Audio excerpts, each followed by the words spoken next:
ओम गण गणपते नमः। आज अपने सुनेंगे वाल्मीकि रामायण अयोध्या कांड का आगे का सरक। भगवान श्री राम का आशीर्वाद पाने के लिए इस सरक को पूरे प्रेम भाव से एकाग्रचित्त होकर सुने। बोलो गणेश भगवान की जय हो। बोलो सियावर रामचंद्र भगवान की जय हो। हनुमान जी बाबा की जय हो। श्री राम दरबार की जय हो।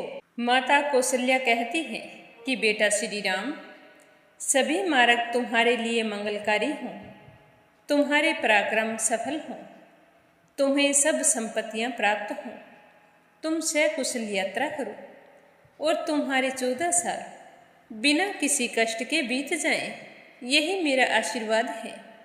तुम्हें आकाशचारी प्राणियों से, भूतल के जीव जंतुओं से, समस्त देवताओं से तथा जो तुम्हारे दुश्मन हैं उनसे भी सदा कल्याण प्राप्त होता रहे।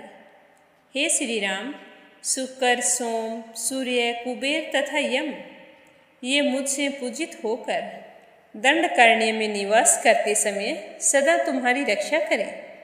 हे रघुनंदन, स्नान और आचमन के समय अग्नि, वायु, धूम तथा ऋषियों के मुख से निकले हुए मंत्र तुम्हारी सब ओर से रक्षा करें।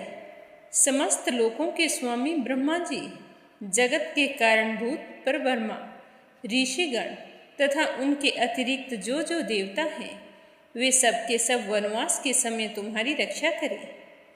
ऐसा कहकर रानी कौशल्या ने पुष्पमाला, गंध आदि उपचारों से तथा अनुरूप स्तुतियों द्वारा देवताओं का पूजन किया।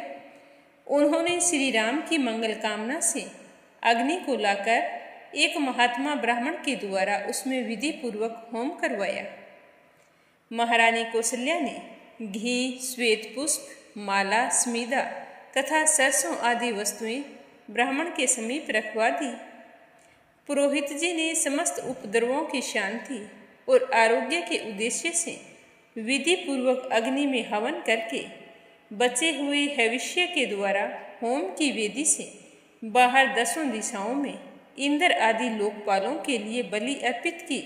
उसके बाद स्वास्थ्य वासन के उद्देश्य से ब्राह्मणों को शहद, दही, अक्षत और घी अर्पित करके वन में श्री राम का सदा मंगल हो, इसी कामना से माता कौशल्या ने उन सब से सब सत्ययन संबंधी मंत्रों का पाठ करवाया।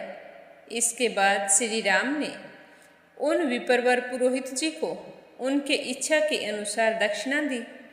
तो पुरोहित जी ने बड़े ही खुश होकर श्री राम से कहा कि वृत्रासुर का नाश करने के निमित्त चरमदेव वंदित सहस्त्र नेत्रधारी इंद्र को जो मंगल में आशीर्वाद प्राप्त हुआ था, वही मंगल तुम्हारे लिए भी हो। पूर्व काल में वनिता देवी ने अमृत लाने की इच्छा वाले अपने पुत्र गरुड़ के लिए जो मंगल कृत्य किया था, वही मंगल तुम्हें भी प्राप्त हो। अमृत की उत्पत्ति के समय दैत्यों का संहार करने वाले वज्रधारी इंद्र के लिए माता अदिति ने मंगल में आशीर्वाद दिया था, वही मंगल तुम्हारे लिए भी सुलभ हो। हे श्री राम, 3 पगों को बढ़ाते हुए अनुपम तेजस्वी भगवान विष्णु के लिए जो मंगल कामना की गई थी, वही मंगल तुम्हारे लिए भी प्राप्त हो। हे महाबाहो, ऋषि, समुद्र, द्वीप, वेद, समस्त लोकों और दिशाएं तुम्हें मंगल प्रदान करें। तुम्हारा सदा ही शुभ हो, मंगल हो। इस प्रकार आशीर्वाद देकर कौशल्या के पुत्र श्री राम के माथे पर अक्षत रखकर चंदन और रोली लगाई तथा सब मनोरथों को सिद्ध करने वाले विशालकर्णी नामक शुभ औषधि लेकर रक्षा के उद्देश्य से मंत्र पढ़ते हुए उसे श्री राम के हाथ पर बांध दिया और फिर उसमें उत्कर्ष लाने के लिए मंत्रों का जाप भी किया। उसके बाद अपने दुख को दबाती हुई कौशल्या ऊपरी मन से प्रसन्न होकर मंत्रों का स्पष्ट उच्चारण भी किया। उस समय वे वाणी मात्र से ही मंत्र उच्चारण कर सकी, हृदय से नहीं, क्योंकि वे श्री राम के वियोग को सहन नहीं कर पा रही थी। वे दुखी होकर लड़खड़ाती हुई वाणी से मंत्र बोल रही थी। और फिर उसके बाद माता कौशल्या ने झुककर अपने प्यारे पुत्र के माथे को चूमा और हृदय से लगाकर कहा कि मेरे प्रिय पुत्र श्री राम, तुम सफल मनोरथ होकर सुखपूर्वक वन को जाओ। जब पूर्ण काम होकर रोग रहित सकुशल अयोध्या लौटोगे, उस समय तुम्हें राजमार्ग पर स्थित देखकर मैं सुखी हो जाऊंगी। अब तो मैं उसी क्षण का इंतजार कर रही हूँ। उस समय मेरे दुखपूर्ण संकल्प मिट जाएंगे। मेरे चेहरे पर इतनी खुशियाँ आ जाएगी जैसी पहले तुमने कभी मेरे चेहरे पर नहीं देखी थी। मेरा प्यारा पुत्र श्री राम जब वन से लौट कर आएगा तो पूर्णिमा की रात में जैसे उदित हुआ चंद्रमा चमकता है, उसी भांति मेरे पुत्र का मुखमंडल तेज से चमक उठेगा। हे श्री राम, वनवास से आकर पिता की प्रतिज्ञा को पूर्ण करके जब तुम राज सिंहासन पर बैठोगे तो उस समय मैं प्रसन्नतापूर्वक तुम्हारा दर्शन करूंगी।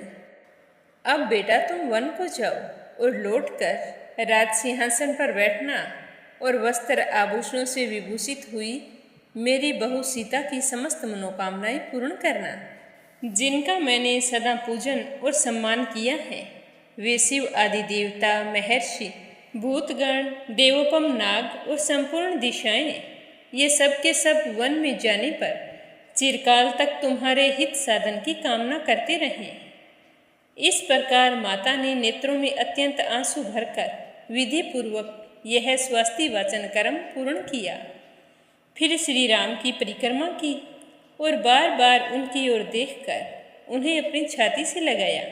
एक माँ के लिए यह बहुत ही कष्टदायक पल था, जिस समय वह अपने पुत्र को वन की ओर विदा कर रही हो, क्योंकि वो बेटा जो आज तक राजमहल के सुख भोग रहा था, आज वो वन में जाकर नाना प्रकार के कष्टों का सामना करेगा। जो कोमल गद्दों पर सोता था, वह वन में जाकर सीधे धरती माता पर सोएगा, जहाँ कहीं कंकड़ होंगे, कहीं कांटे होंगे, ना कुछ बिछाने को, ना कुछ ओढ़ने को होगा।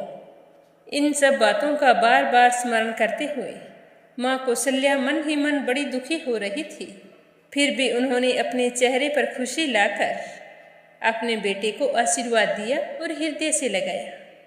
जब माता कौशल्या ने श्री राम की प्रदक्षिणा कर ली, तब श्री राम भी बार बार माता के चरणों को दबाकर प्रणाम करके माता की मंगल कामना जनित उत्कृष्ट शोभा से संपन्न हो सीता जी के महल की ओर चल पड़े। तो आज का सरग यहीं पर समाप्त हुआ। आगे क्या हुआ यह सुनेंगे कल के सरग में। प्रेम भाव से सुनते रहिए। आप सभी से मेरा कहना है कि आप अनिर्वेदा चैनल को सब्सक्राइब जरूर करें। भगवान श्री राम आपकी समस्त मनोकामनाएं पूर्ण करें। प्रेम भाव से कहिए सियावर रामचंद्र भगवान की जय हो।